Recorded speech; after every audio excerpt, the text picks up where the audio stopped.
ತಮಗೆಲ್ಲ ನಾಡು ಸುತ್ತಿ ನೋಡು ಯೂಟ್ಯೂಬ್ ಚಾನಲ್ಗೆ ಸ್ವಾಗತ ಸುಸ್ವಾಗತ.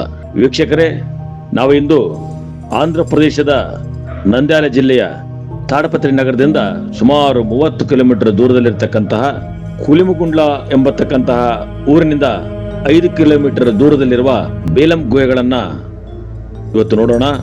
ನೀವು ನೋಡದೇ ಇರಬಹುದು, ಬೇಲಂ ಗುಹೆಗಳು ಭಾರತ ದೇಶದಲ್ಲಿಯೇ ನೈಸರ್ಗಿಕವಾಗಿ ನಿರ್ಮಾಣಗೊಂಡಿರ್ತಕ್ಕಂತಹ ಅತಿ ದೊಡ್ಡ ಗುಹೆಗಳ ಸಮೂಹವಾಗಿದೆ.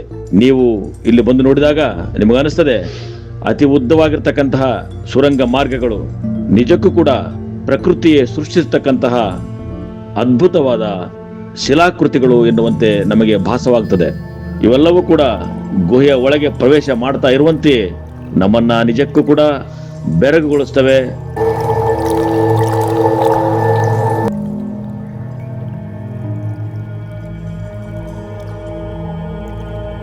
ವೀಕ್ಷಕರೇ, ಈ ಗುಹೆಗಳು ಸುಮಾರು 3.5 ಕಿಲೋಮೀಟರ್ ದೂರಗಳವರೆಗೆ ಇದು ವಿಸ್ತರಿಸಿದೆ.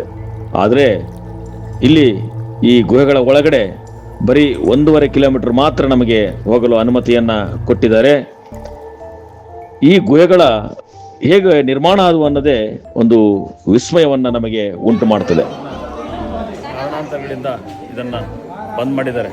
ಒಳಗಡೆ ಹೇಗೆ ಪ್ರವೇಶ ಮಾಡೋದು, ಇದು ಕೂಡ ಒಂದು ಗುಹೆ, ದೊಡ್ಡ ಗುಹೆ.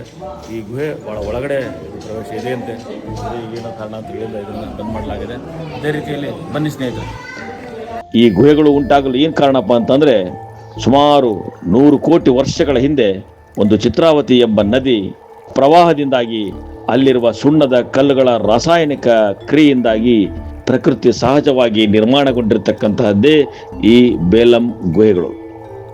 ಈ ಗುಹೆಗಳಲ್ಲಿ ಪ್ರಕೃತಿಯೇ ನಿರ್ಮಾಣ ಮಾಡಿರ್ತಕ್ಕಂತಹ ಸಿಂಹದ್ವಾರವನ್ನ, ಸಪ್ತ ಸ್ವರಗಳ ಗುಹೆಯನ್ನ, ಕೋಟಿ ಲಿಂಗಗಳ ಗುಹೆ ಇದೆ, ದೊಡ್ಡ ಧ್ಯಾನ ಮಂದಿರ ಇದೆ ಮತ್ತು ದೊಡ್ಡದಾಗಿರ್ತಕ್ಕಂಥ ಸಭಾಮಂಟಪ ಇದೆ, ಪಾತಾಳ ಗಂಗೆ ಇದ್ದಾಳೆ. ಇವೆಲ್ಲವೂ ಕೂಡ ಈ ಬೇಲಂ ಗುಹೆಯಲ್ಲಿ ನಮಗೆ ನೋಡಲಿಕ್ಕೆ ಸಿಗ್ತದೆ.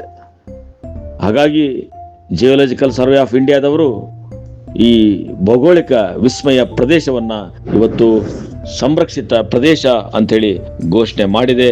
ನೀವು ಒಮ್ಮೆಯಾದರೂ ಕೂಡ ಈ ಒಂದು ಬೇಲಂ ಗುಹೆಗಳಿಗೆ ನೀವು ಭೇಟಿ ಕೊಡಲೇಬೇಕು. ಇದು ಆಂಧ್ರ ಪ್ರದೇಶದ ನಂದ್ಯಾಲ ಜಿಲ್ಲೆಯ ಅನತಿ ದೂರದಲ್ಲಿ ಈ ಬೇಲಂ ಗುಹೆಗಳು ವಿಸ್ಮಯವನ್ನ ಉಂಟು ಮಾಡತಕ್ಕಂತಹ ಪ್ರಕೃತಿಯ ಸುರಂಗ ಮಾರ್ಗದ ಒಳಗೆ ಶಿಲಾ ಪದರಗಳನ್ನ ನೀವು ನೋಡಬಹುದು. ಬನ್ನಿ ವೀಕ್ಷಕರೇ, ಒಮ್ಮೆಯಾದರೂ ಕೂಡ ನೀವು ಭೇಟಿ ಕೊಡಿ ಬೇಲಂ ಗುಹೆಗಳಿಗೆ. ಧನ್ಯವಾದಗಳು. Thank you. ಮತ್ತೊಮ್ಮೆ ಮತ್ತೊಂದು ಚಿತ್ರೀಕರಣದೊಡನೆ ಭೇಟಿಯಾಗೋಣ. ಧನ್ಯವಾದ.